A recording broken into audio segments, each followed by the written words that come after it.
technology with the ETs and to backward engineer an underground bases. In exchange, the ETs would be allowed to abduct people in a limited manner. MJ-12 knew funding of such a large and expensive facilities would require enormous funding. To prevent any congressional oversight, MJ-12 determined a secret source of funding would be required. At first, money was channeled from the national budget. When this wasn't sufficient enough funding, MJ-12 recruited the young George H. Bush from Zapata Oil Company to smuggle in cocaine and heroin for the CIA. Today, the CIA brings in over $2.5 trillion annually for the black budget. In 1963, when Kennedy first learned of the alien president's drug trafficking problem, he gave an ultimatum to MJ-12. If they did not cease and tell the American public the truth, heads would soon roll. Kennedy planned to inform the American people within the following year and ordered them to implement his decision by then. Because Kennedy was not a member of CFR, nor did he have knowledge of alternatives 1, 2, or 3, his decision struck fear in those in charge. So the policy committee of MJ-12 made a decision to have Kennedy assassinated. Kennedy was murdered by the Secret Service and MJ-12 agent who drove his limo. All those who witnessed William Greer shoot Kennedy were murdered within 2 years of the event. Only Jackie Kennedy was spared through fear and intimidation. The truth is, the Warren Commission was a farce, and most members were also CFR members. Ladies and gentlemen, the very word secrecy is repugnant in a free and open society, and we are, as a people, inherently and historically opposed to secret societies, to secret oaths, and to secret proceedings. For we are opposed around the world by a monolithic and ruthless conspiracy that relies primarily on covert means for expanding its sphere of influence, on infiltration instead of invasion, on subversion instead of elections, on intimidation instead of free choice. It is a system which has conscripted vast human and material resources into the building of a tightly knit, highly efficient machine that combines military, diplomatic, intelligence, economic, scientific, and political operations. Its preparations are concealed, not published. Its mistakes are buried, not headlined. Its dissenters are silenced, not praised. No expenditure is questioned, no secret is revealed.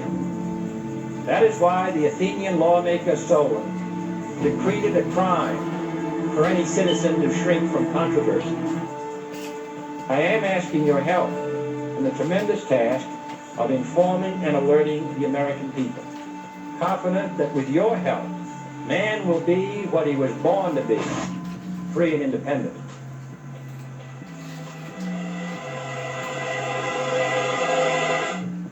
Since that time, MJ-12 and the secret government have become increasingly more and more powerful.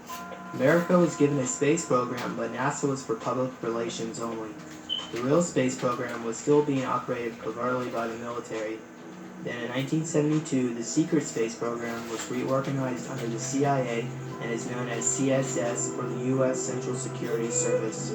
They now operate the facilities of Area 51, S4, Area 52, Pine Gap, and Area 53 in the Woomera Desert, Australia.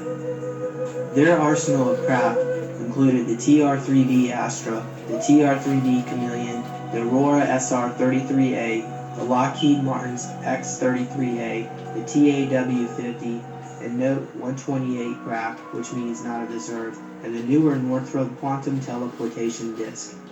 The older crafts could travel in speeds of Mach 50 and above. Using quantum entanglement, the newer quantum teleportation disk is known to teleport instantly anywhere in the world and has cloaking capabilities. These disks are used for covert military abductions and chipping of individuals who know too much. In UFO lore, this is known as a knee lab or military abduction. The good news is, today there is a covert war going on between the CSS crafts and the Russian Federation cosmospheres. In addition to that, the Galactic Federation of Light is also working to contain and neutralize the problem. Soon the Khazarian Zionist Bolshevik plot to create a new world order will be no more. In some parts of the ocean, fishing occurs in the shadows, with illegal, unregulated and unreported activity widespread. Most vessels fishing illegally don't broadcast their movements and are invisible to public surveillance systems. They are known as the Dark Fleet. In recent years, the South Korean Coast Guard has seen hundreds of non-broadcasting Chinese vessels crossing into North Korean waters despite UN sanctions. They observed two types of vessels: pair trawlers that drag huge nets between them, and large single vessels that use bright lights to lure squid to the surface at night. Global Fishing Watch is harnessing new satellite technologies to illuminate these dark fleets. Using daytime optical imagery from satellites, analysts visually identified these pair trawlers and counted them even in cloudy weather using satellite radar. Global Fishing Watch then used GPS transponder information from the few vessels that occasionally broadcast their location and matched them to satellite imagery of the fleet. These vessels could then be traced back to Chinese ports.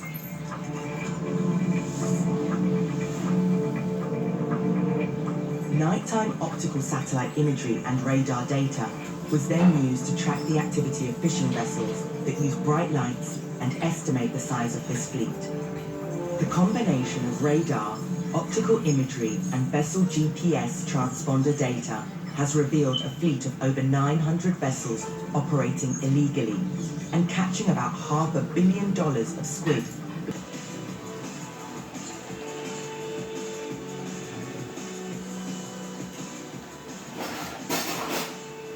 Captain Randy Kramer. I'm a genetically augmented soldier from a covert military space program. I'm a genetically augmented soldier from a covert military space program arm of the. I'm a genetically augmented soldier from a covert military space program arm of the Marine Corps under Project Moonshadow.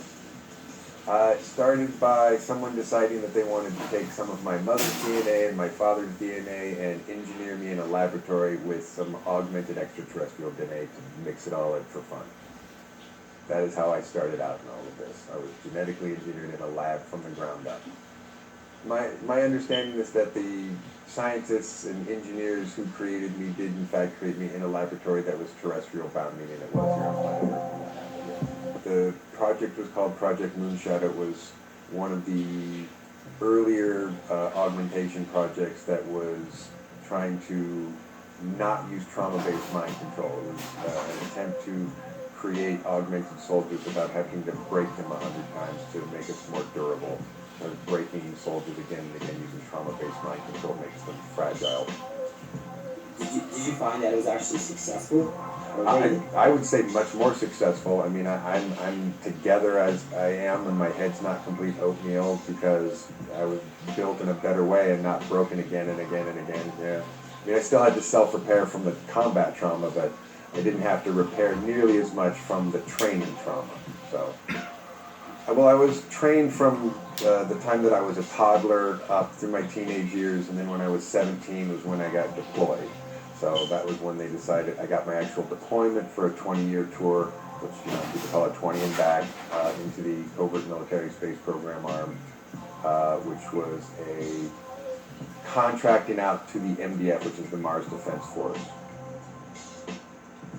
Did you actually join the U.S. military prior to your recruitment? No, I actually never joined or volunteered. I joked, but factually, when I joke, I've been a Marine since I was a baby. So I was United States Marine Corps Special Section, entered into the system when I was an infant.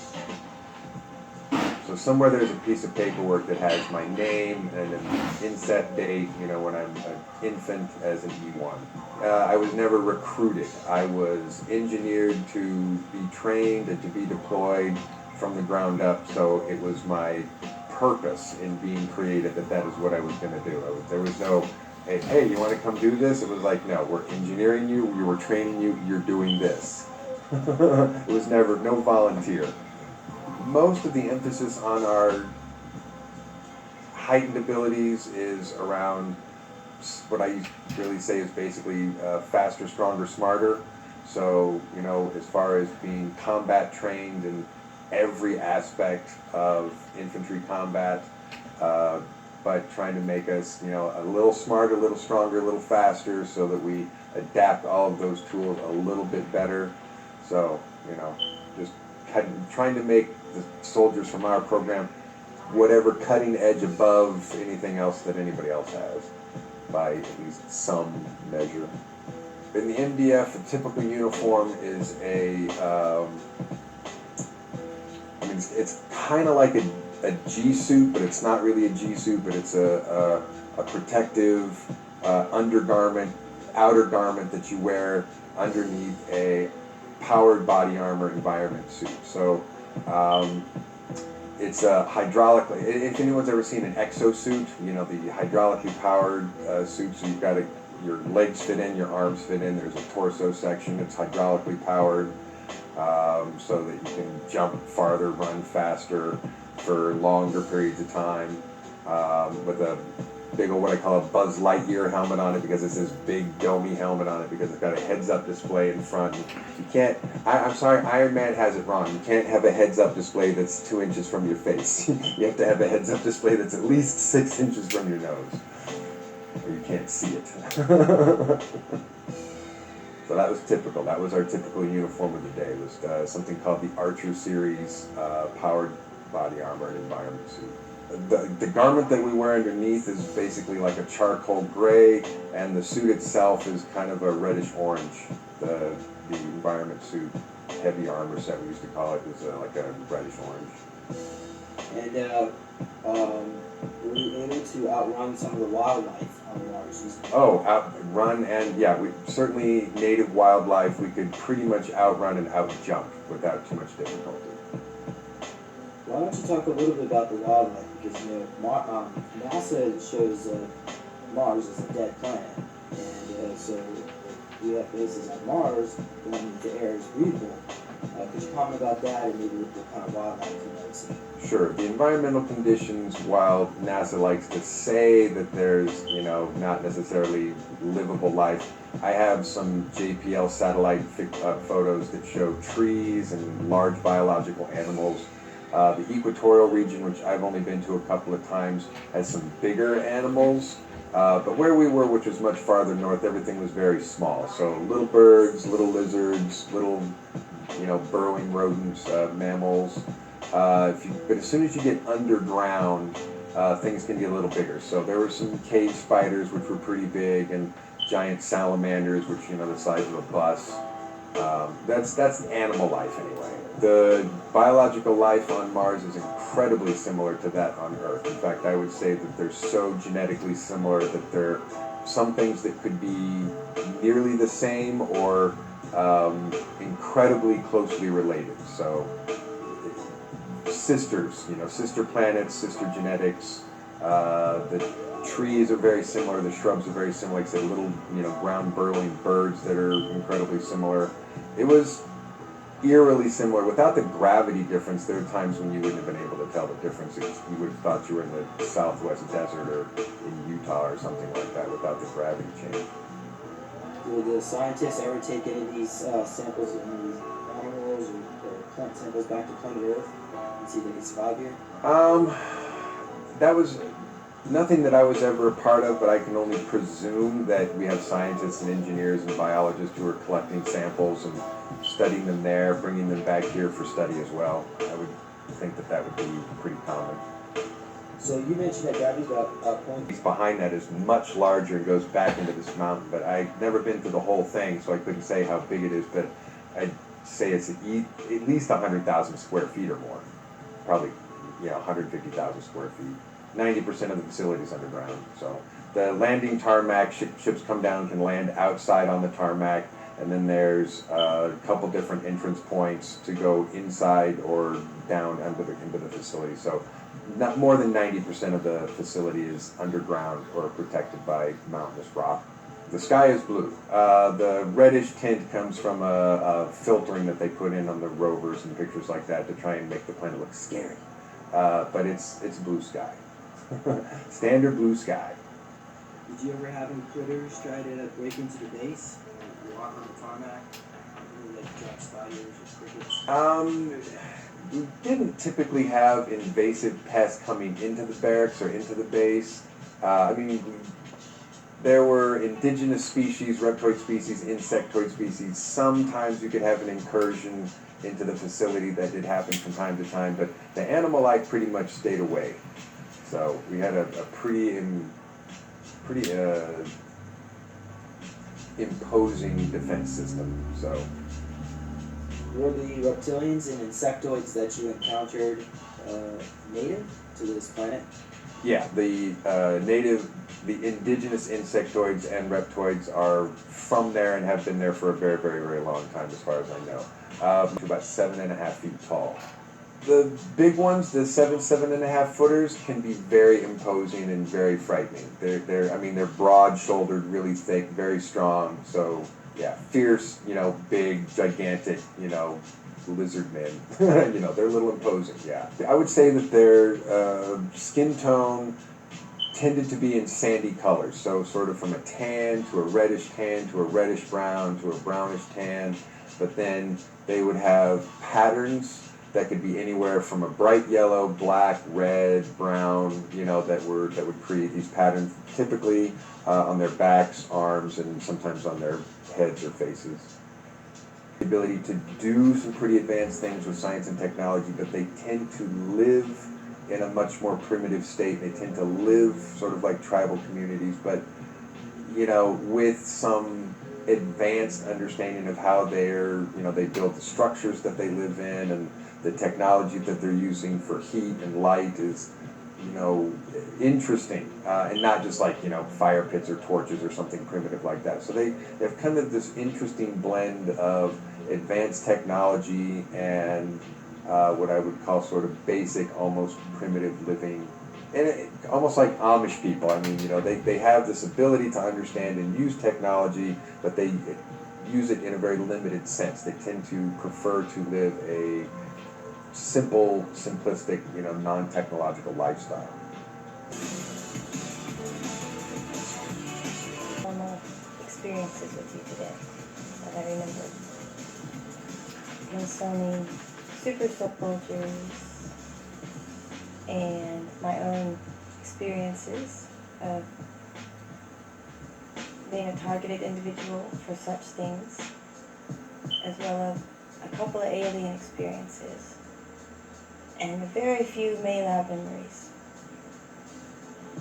Anybody that has had these experiences doesn't wonder. It's different things like being followed constantly wherever you go, the click noise on your phone all the time. Anything important computer-wise always gets zapped before you send it, inevitably just wiped, especially concerning GMOs or disappearing children or women or anything serious about conspiracy stuff. Type of way to torture someone and try to make them give up on life. For certain individuals that are extremely powerful, strong light workers with really amazing destinies, and they do it, one way they do it is through something called a love bite, and you end up falling in love like amazingly, like you've never felt before, no matter how old you are. And it's like you knew the person through many lifetimes. You may even actually have memories, past life memories of being with the person. When they talk to you, when they hold your hand, when they do anything, it's as if you've known them your whole life and you've been waiting for lifetimes for this soulmate, twin flame. And they seem perfect for you. They just make you feel like you only had one wing on your heart your entire life, and then when you meet this person, you have two wings, and so you're not spinning in circles anymore, and you finally feel complete. You feel completely one, that you found your real soulmate. And that's also paired with a lot of paranormal things, so that you think the person is, magic, and that it's a magic love. And it usually follows some type of fairy tale scenario, like Mary Magdalene and Jesus, or Cleopatra and Mark Antony. There's all these past life pretends that this happened, and you live out that fantasy. And on top of that, when you start realizing that there's something wrong, they'll just freak out on you for a reason that's not real, and they really believe it, and they start threatening you and attacking you. verbally, maybe physically, maybe with, some phone numbers and emails and things like that. It's ruining your life. But they definitely have different personalities. They will be from a lot of different bases, American bases or British bases. There's different kinds of them, but they will accuse you of stalking them. They will accuse you of following them, like you do it all, like all the things you're not doing. They'll accuse you of cheating on them, like all the time, and just things that aren't true. When the person's, they go in the future and find out who's going to be an amazing healer or an amazing eye opener, like David Icke or somebody like that, and they come back and they sabotage them. They send them horrific relationships, and they take them when they're kids, when they don't remember, and they wipe their minds, but they have experiences with the other love bite, and you don't remember them, but you're like little, like different ages throughout your life, and then they put you in experiences where like you both die and they bring you back, like they might drown you and then they bring you back, and so you have these bonding experiences, or you might be in a helicopter together and it goes down and you think you're going to die, but you become bonded with this person. Different scenarios of torture when you survive torture with some. April or so, the Black Shield came up, which is a base in Antarctica. And in that particular facility is where they make the leaks out. And the Antarctic base is a NAZI facility that was working in conjunction with the Nordics. So the Nordics actually gave the NAZIs their tech, and I have to say that because YouTube is being ridiculous with their censors, even though we had nothing to do with HATV speech. So we're trying to it's truth speech here. So Black Shield. Of course, you can see on my screen. I have to try to see if I can zoom in a little bit here for everybody. Make it a little bit bigger. Okay, so one of the leaks that items are. You know what? Let me pull that up first. So here are some leaks that items. The margin is right in the middle of this paragraph. So. Okay, so they're the Third Reich Light Soldiers. They're from a mirror reality, which the NAZI is one or two. It stands for light. So that is soldier warriors, but it's really considered there's a couple of light warriors. In that reality, they were not a victim of the Nordic ETs who promoted eugenics and the destruction of certain undesirable races. The Nordics chose to stop supporting that reality for some reason, as they were being ignored, and they came to our reality instead. So these soldiers were first enhanced during World War II, and they're coming here through portals. So anyway, there's about the other reality. It could be a long show on itself what that other reality is like. So I'm not going to go into too much details about that. But what I will say is that the leaks that I had over there are positive, but the ones over here are not necessarily really not that positive. But the ones that were used for us are positive because at least I think I'm a positive person. For my but I think you're positive too. And there's a whole thing, a background story behind all that with Operation 99. But we're not really at liberty to discuss that. But what we can say right there is, they also work with dark planetary corporations. The Trimerative, I think that's what Johan called the mobster families who run the planetary corporations and the ACC Interplanetary Corporate Conglomerate, which is basically, they run. Okay, anyways, enough of that. So here we go back to Black Shield, and as you can see, they're transferring the consciousness around. So this is the facility in Antarctica. We start off in this facility. It's actually dated around 1890, so they create a bubble outside of time, and this base has been time traveling back in time. Whether or not the timeline began in the future and went back, or if it was already in the back, because leak sedans have the DNA of the full 12-strand DNA of the beings down in Atlantis. So those beings lived for at least 150,000 years. So at least about it, do not age, basically. So, and by the way, Veronica, if you want to just jump in there and say something, have at it. Otherwise, I'm gonna just keep moving on here, just to get the audience members updated, and we can go to new content. So yeah, so he's in a tank, and they're transferring consciousness, his consciousness around, and you see where it is. There are millions of these cryogenic experiments in this facility at Black Shield. So yeah, we got their scientists also there. They're also clones, and they're also slaves, and they can't leave. So and they're working on all sorts of cyborgs, black goo, soldiers. Yeah, so it's pretty Okay, it's time for crazy bed. kind of technology what they got going on over there. They also have 3D printers to create cyborg babies, where they So what it is it's like little triangles all over him, and some are very shiny blue, that blue right there, but there's more white, and there's more white lining around the shoulder area, his legs, the boots as well, it's actually blue and white, and also the helmet is blue and white. And of course, for the mouth area, which you'll go into a little bit later, it's like a screw in, kind of like, gas, like when you put gas in or whatever, the gas cap, kind of like that. It's like you can unscrew it or screw it in. That's how I saw him. and the He cap was taking a, black. say again? Yes, black. Yes. He was, when I saw him, I was up on the ladder taking pictures of ships that looked like, between dragon and fish, and they had many, many scales, and there was a war going on up there. And I was taking pictures. And then I see this being across from me taking a picture of me. He knelt on one knee and took a picture of me as I was taking a picture of him, and then he walked away. He had something in his left hand like a shield. But he was benevolent. I did not get any negative vibes from his being. That's what I saw. Okay, excellent, thank you.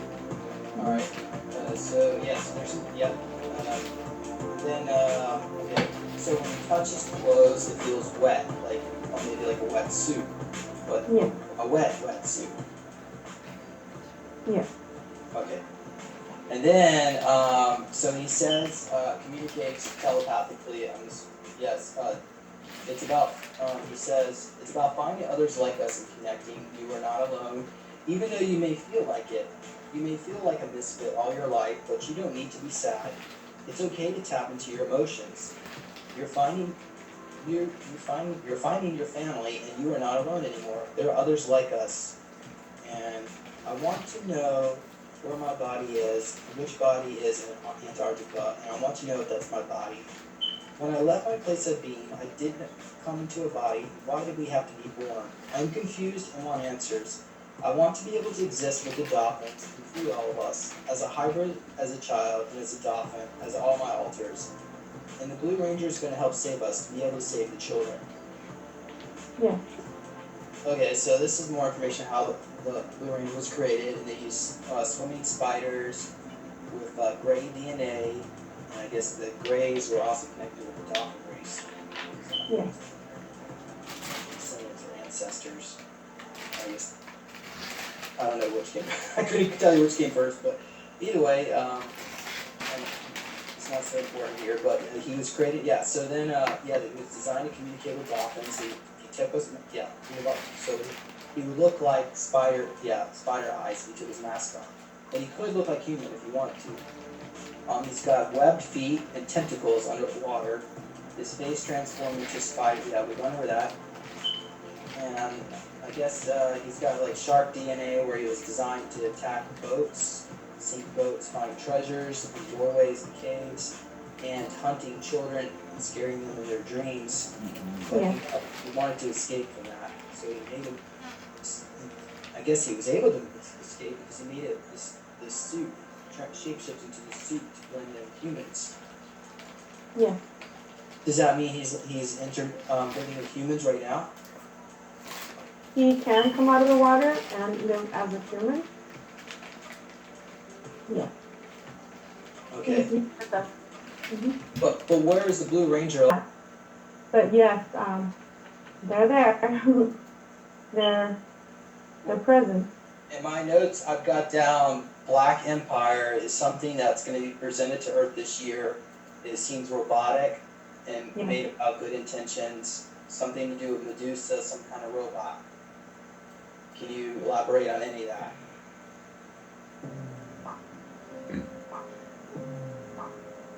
So basically, the BAC is meant to find out who, pretty much, and I don't like to use this, but the survival of the fittest.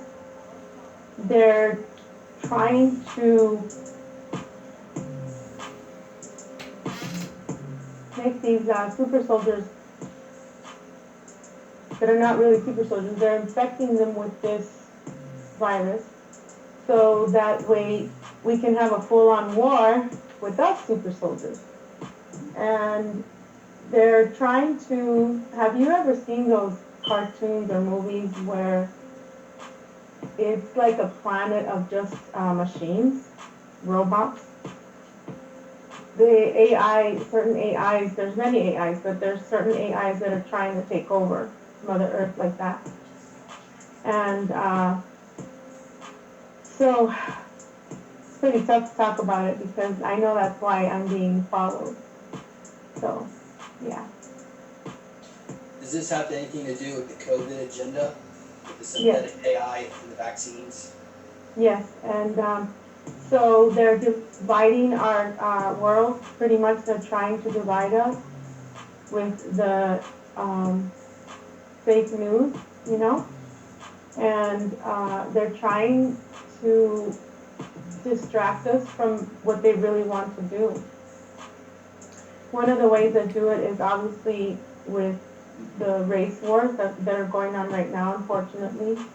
And they're trying to intimidate the awakened community, super soldiers. It's a full-on consciousness war going on. And unfortunately, some of our family members or friends, they'll stop talking to us because they're thinking, oh, you're cray-cray, right? But yeah, that's what it's about, unfortunately. So we have to really dig deep in our soul, and we have to learn how to activate our DNA. We have to.